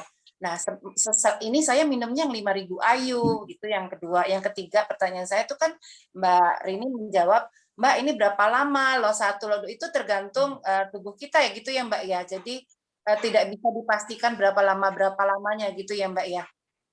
Betul sekali. Oke. Mohon maaf kalau ada yang tersinggung di sini sebelumnya, tapi saya akan menceritakan soal vitamin D3 itu berapa banyak. Karena orang bilangnya 1000 aja cukup. Atau kita mau cari merek Indonesia paling tinggi 1000. Saya sendiri memang memasukkan vitamin D dari luar. Dan saya wajib minum vitamin D untuk saya sebagai penderita autoimun adalah 20.000 IU. Saya punya video punyanya komunitas, bukan komunitas ini dokter-dokter pernah mereka mengadakan forum vitamin D. Jadi sebetulnya kalau tidak pandemi corona, pandemi vitamin D, defisit vitamin D itu lagi besar, banyak banget. Kenapa di Indonesia corona sangat mudah? Itu gara-gara memang kita kekurangan vitamin D. Dan sayangnya kita sudah terdoktrin dengan vitamin D cukup dengan berjemur. Yang seharusnya sama sekali tidak ya. Tidak bisa. Jadi saya cerita waktu itu saya bandel. Jadi saya kalau yang pernah lihat foto-foto saya sebetulnya menggunakan jilbab. Jadi saya menggunakan hijab, lalu saya divonis autoimun makin parah. Saya berobat ke Singapura. Di sana dokternya sangat keras, mengatakan buka jilbab kamu atau kamu mau mati. Sedangkan saya nggak mungkin ya, saya nggak mungkin karena kebetulan saya waktu itu sering mendampingi suami ke daerah. Memang pemikiran saya ya selain itu adalah wajib untuk agama saya, tapi juga nggak mungkin gitu. Saya tiba-tiba buka gitu yang saya tadinya udah orang-orang kenal tertutup. Jadi saya bandel. Saya bilang ke dokternya, ya nggak mau, saya tetap nggak mau. Lalu nggak nyampe sebulan ambruk lagi saya. Bawa lagi ke Singapura, dokter cuma bilang, kalau kamu masih belum nurut, saya nggak bisa apa-apa nih, Ken. Ya tahu sendiri ya, dokter Singapura, kerasnya kayak apa. Jadi saya nggak bisa apa-apa, akhirnya saya nurut. Nah, saya buka, lalu saya waktu itu, kan itu sama-sama di Orchard ya. Dari hotel, jalan kaki ke rumah sakit. Maksud saya supaya saya mendapatkan vitamin D. Lalu dokternya tanya, kamu udah minum vitamin D berapa IU? Udah dok, tadi saya jalan dari hotel ke sini jalan kaki. Bangga dong. Itu dokter bukannya bahagia, tapi yang ada saya dimarahin. Dia bilang kulit yang super putih, padahal saya merasa putih loh, GR dikit. Kulit yang super putih itu yang bisa menyerap vitamin D. Dan kamu pakai baju, saya saat itu pakai bajunya baju biasa, walaupun bukan tank top, tapi walaupun udah buka jilbab, tapi saya pakai baju biasa. Dia bilang, yang bikin kamu bisa menyerap vitamin D kalau kamu pakai baju 15% saja. Yaitu bikini. Jadi nggak mungkin kamu jalan kaki dari sana ke sini yang ada keringetan, badan kamu nggak enak, tapi kamu nggak dapat itu vitamin D. Itu saya belajar banget, itu saya malu banget ya. Itu suami saya benar-benar marahin saya habis-habisan karena suami saya merasa malu juga ya. Ini gimana sih? Kebetulan kita datang ke dokter keluarga yang dia tahu keluarga suami saya. Jadi untuk melihat, ini bodoh banget nih menantunya gitu ya. Jadi untuk saya, waduh, saya malu banget. Jadi itu vitamin D. Vitamin D, kenapa di Indonesia cuma sampai 1000 dan kenapa saya tidak mengurus dengan badan yang berwenang? Aduh, ini agak sulit karena badan berwenang itu dia punya satu juklak yang hanya mengizinkan vitamin D sampai 1000 IU saja boleh dikeluarkan oleh orang. Jadi kalau saya punya pabrik, saya kebetulan ingin memproduksi vitamin D, saya hanya diizinkan sampai 1000. Selain itu harus minta dokter. Itu saya protes keras, tapi ya gimana ya, badan itu badannya berkuasa di Indonesia, saya nggak bisa apa-apa. Saya bukan anak siapa-siapa, saya bukan presiden, bukan apa, nggak bisa. Jadi kenapa orang-orang dokter mengatakan 1000 aja, karena kita harus ke dokter untuk minta lebih dari 1000. Tapi kalau kita masuk ke forum internasional membahas vitamin D, itu ada forum terbaru, nanti saya bisa bagikan videonya di Telegram. Itu di sana dia mengatakan, kita kalau mau supaya yakin, tes dulu vitamin D. Tes vitamin D itu 500.000 sendiri. Yang saya pahami 500.000 itu nggak murah ya. Jadi akhirnya saya pukul rata karena kita berkulit coklat, sudah pasti, dan ini saya udah buktikan ke beberapa user, saya tantang, yuk saya bayarin vitamin D, kamu benar nggak vitamin D-nya? Itu kebanyakan di bawah 20. Sedangkan untuk tercegah agar tidak terkena kanker dan segala macam, vitamin D minimum 80. Saya sendiri 120. 120 saya ini baru 4 bulan. Makanya saya bisa segar bugar, bisa berenang sekian ratus meter, saya kalau ke gym, saya bisa angkat beban berat banget, saya bisa, pokoknya saya Hulk ya, saya dijuluki Mama Hulk, itu karena memang vitamin D saya bagus. Tapi kalau yang masih di bawah 20, berdasarkan forum internasional ini, seharusnya selama 2 minggu pertama itu minum 60.000. Jadi bagi yang para... Yuk dibawa. Ini belum selesai. Udah mau selesai. Mbak Rata, di-unmute Mbak. Iya. Jadi bagi yang punya punya penyakit atau tidak pernah mengenal vitamin D dalam hidupnya, itu sudah pasti di bawah 20 levelnya. Supaya meningkatkan, itu saya biasanya suruh 10.000 per hari. Jangan ketakutan akan keracunan vitamin D, itu hoax. Saya 120 masih hidup. Saya bisa kasih lihat hasil tes labnya saya yang terakhir 2 bulan lalu, itu saya 120. Itu saya bisa kasih lihat sampai sekarang masih hidup ya. Jadi tidak bohong. Bohong sekali itu, karena saya selalu mencoba dulu, saya baru berani ngomong gini kalau saya nggak coba. Nah, karena memang kita tidak diizinkan memakai kecuali ke dokter, nah ini memang agak sulit ya, tapi ya sudahlah. Jadi bagi yang belum pernah 10.000 dulu, lalu nanti kalau udah sebulan boleh ke 5.000. Tapi kalau ada autoimun 20.000. Itu sudah wajib. Karena apa? Setiap kita terkena inflamasi, vitamin D memang berkurang. Terkena lagi inflamasi, vitamin D berkurang. Itu penjaga kita. Padahal kita tujuannya mengejar 80. Kalau udah 80 katanya lumayan resistance kita terhadap kanker bagus. Ya, jadi di situ. Jadi bisa terjawab ya Bu Hesti ya. Tadi selain itu juga Bu Hesti tadi bilang apa ya? Yang terakhir tuh selain vitamin D, apakah 3 yang tadi disarankan di LOH 1 itu loh Mbak, dan berapa lama? Oh ya, LOH 1-2 itu berapa lama? Gak bisa tahu, karena memang tugasnya LOH 1-2 itu adalah mempersiapkan badan kita.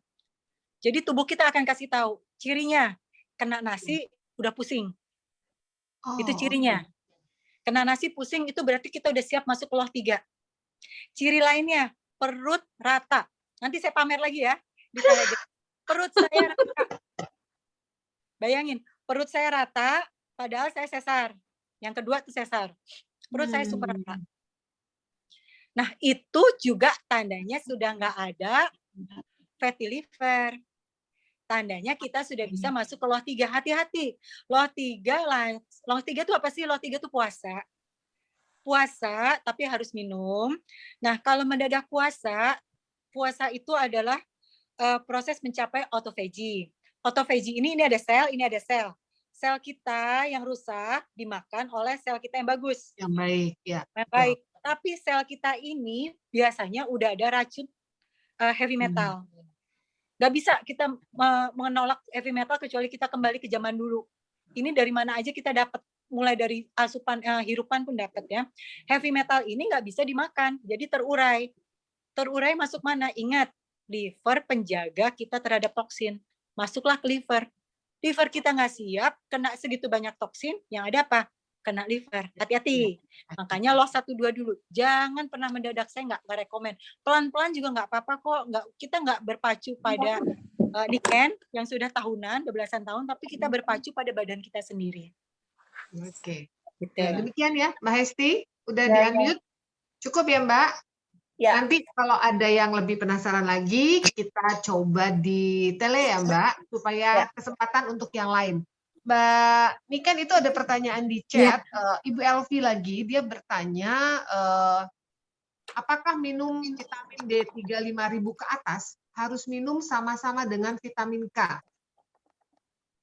Boleh? Oke. Ini ada di YouTube saya.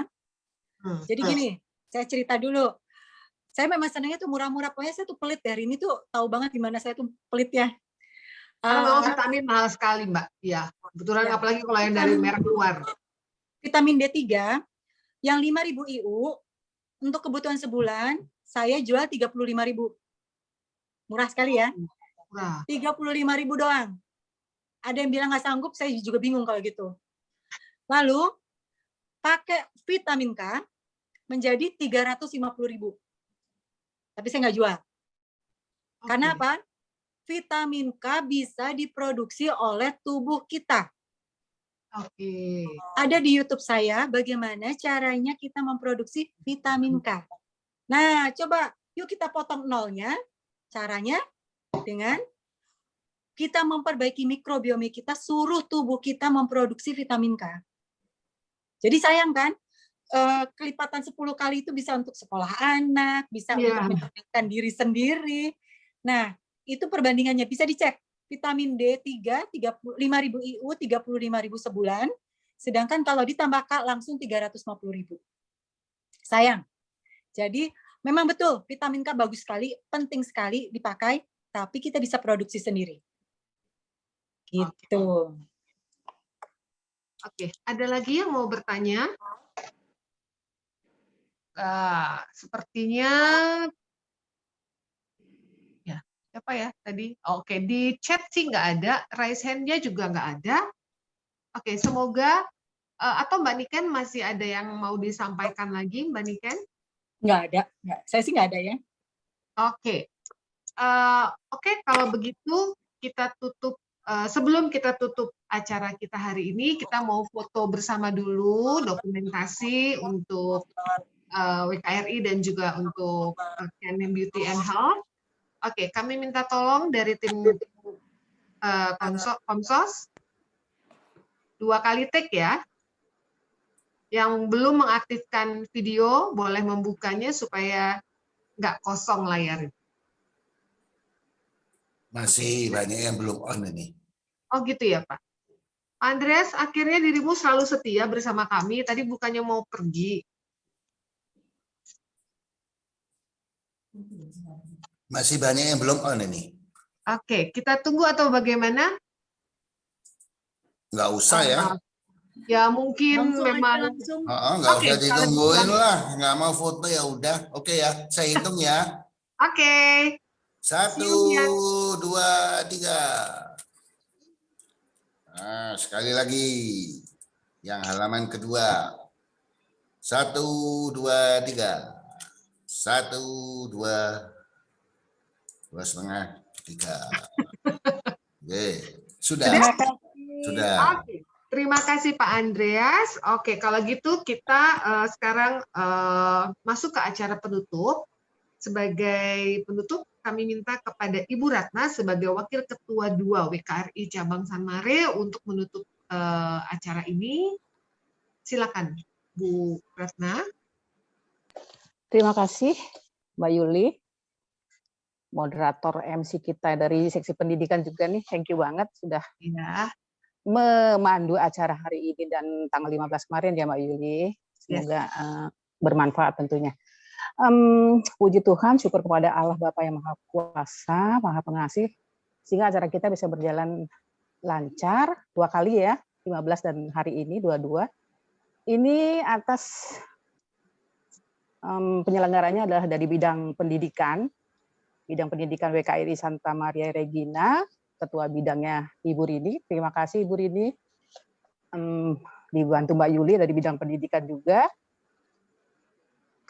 Saya sebagai Wakil 2 beserta Mbak Ade sebagai Ketua dan Mbak Ria mengucapkan terima kasih yang terhingga juga kepada sponsor kita, CAT, Healthy and Beauty. Juga narasumber kita yang keren banget hari ini, Mbak Niken Tantio Sudarmono. Dibantu timnya Mbak Rini Francisca Rini ya, ada 2 Rini kita nih. Ada Rini Agustanti sebagai Ketua Bidang Pendidikan San Mare, DPC San Mare, ada Bu Francisca Rini timnya Mbak Niken. Acara ini juga tentunya terselenggara dengan baiknya karena support sistemnya oke banget dari Santa Maria Regina gereja dengan fasilitas Zoom-nya dibantu dengan komsosnya ada Pak Andreas, ada Wastu, ada Bu Stefani. Terima kasih banyak sudah dengan sabarnya ya, sehingga acara ini berjalan dengan baik. Gitu. Terima kasih juga kepada Bu Dewi dari Humas yang sudah selalu memberikan suatu renungan dan doanya yang keren banget. Juga terima kasih kepada Bu Vivin. Bu Vivin ini bendahara 2 WKRI juga. Makasih juga testimoninya. Semoga aku nular ya Mbak Vivin. Terus terima kasih juga semangat. Terima kasih juga nih yang bikin flyer dan sertifikat. Edo, thank you banget kepada Edo.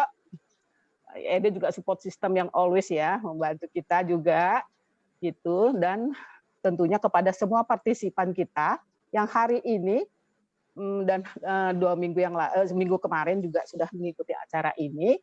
Dari ini umum ya sifatnya, jadi dari ada WKRI, dari teman-teman WKRI Tangerang 2, ada dari Nikodemus, ada dari Barnabas, ada dari Santa Monica, ada dari Matius dan San Mare tentunya. Juga dari teman-teman yang lainnya Mbak Nika, ini banyak banget, ada dari Kalimantan bahkan ini. Ada juga dari, saya lihat dari tadi ada dari Jakarta Barat, WKRI Jakarta Barat dan sebagainya. Jadi sungguh karunia ya. Jadi terima kasih banyak atas kesempatannya, atas pencerahannya. Semoga menjadikan kita lebih aware ya dengan kesehatan, mulai lebih peduli dengan hidup sehat. Nah, teman-teman itu kalau mau lebih tahu detailnya, nanti Mbak Niken akan menjelaskan di linknya ya, di link grupnya gitu. Terima kasih. Semoga bermanfaat. Tuhan memberkati.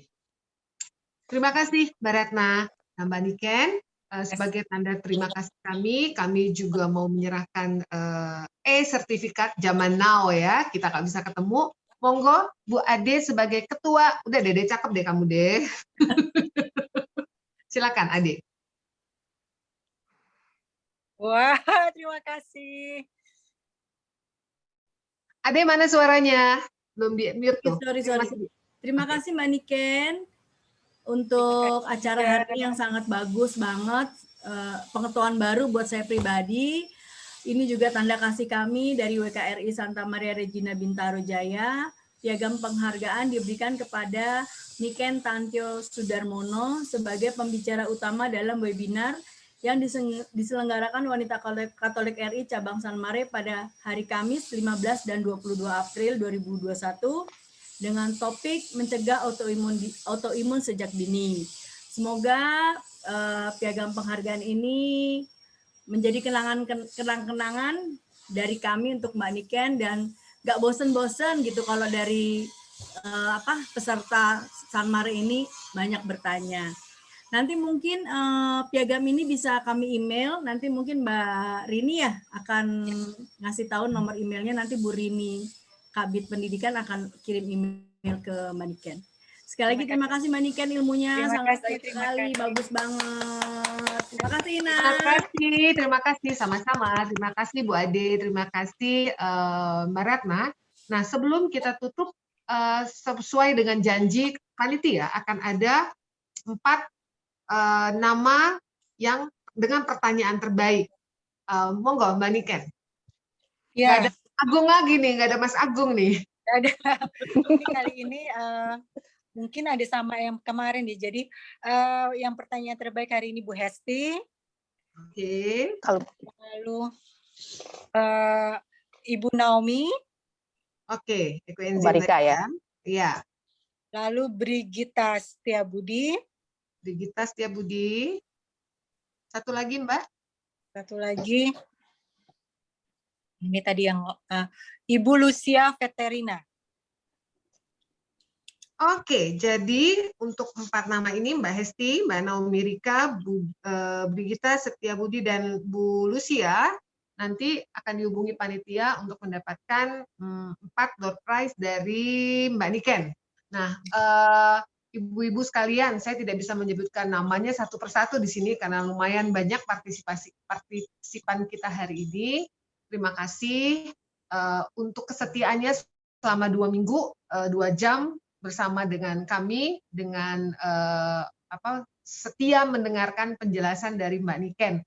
Semoga ilmu dan pengetahuan yang kita dapatkan dari Mbak Niken benar-benar bisa membantu kita, terutama untuk anak cucu, karena memang ada beberapa kemarin, wes tuwe ini nggak usah, tapi kita masih punya saudara, masih punya anak, masih punya cucu nanti, yang mungkin dari awal kita sudah bisa terapkan benar-benar hidup sehat, karena sekarang ini polusi makin tinggi, makanan makin aneh-aneh, stres hidup juga makin banyak ya, begitu ya Mbak Niken ya?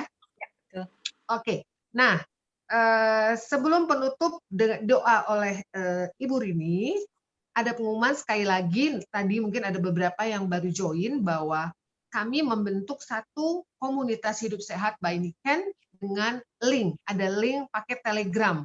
Jadi bagi Bapak Ibu siapa aja bisa join ke grup itu, sudah di-share ke beberapa panitia untuk di-sharekan kembali ke peserta. Nanti kalau ada yang mau, monggo dengan senang hati kita bisa berbagi di link tersebut. Oke, demikian silakan Ibu Rini, kita tutup dengan doa. Bu Rini dari Ketua Bidang Pendidikan PKRI San Mare. Silakan Bu Rini. Mari berdoa, ibu-ibu, bapak-bapak, dalam nama Bapa dan Putra dan Roh Kudus. Amin. Bapa yang baik, terima kasih untuk penyertaan-Mu dalam acara kami siang hari ini. Semoga pengetahuan yang sudah kami dapatkan bisa bermanfaat bagi kesehatan kami di masa mendatang.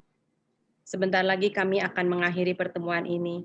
Kami mohon agar kami semua senantiasa diberi kesehatan yang baik dan selalu dalam lindungan-Mu. Di dalam nama Yesus Kristus kami berdoa. Santa Maria Regina, doakan kami. Santa Ana, doakan kami. Amin. Amin. Dalam nama Bapa dan Putra dan Roh Kudus. Amin. Dengan demikian, acara kita hari ini sudah selesai, 2 sesi minggu lalu dan minggu ini. Sekali lagi kami mengucapkan terima kasih kepada Mbak Niken dan tim Bu Rini dan semua teman-teman dari WKRI dan Komsos Gereja Katolik Santa Maria Regina Bintaro. Mohon maaf apabila dalam penyelenggaraan webinar ini kami masih mengalami sedikit kekurangan dan gangguan teknis. Semoga di acara berikutnya menjadi lebih baik dan lebih baik. Salam sehat, salam sejahtera, jangan lupa masker, jaga kesehatan, vitamin, olahraga, dan semuanya hidup bahagia. Terima kasih, sampai jumpa, Tuhan memberkati.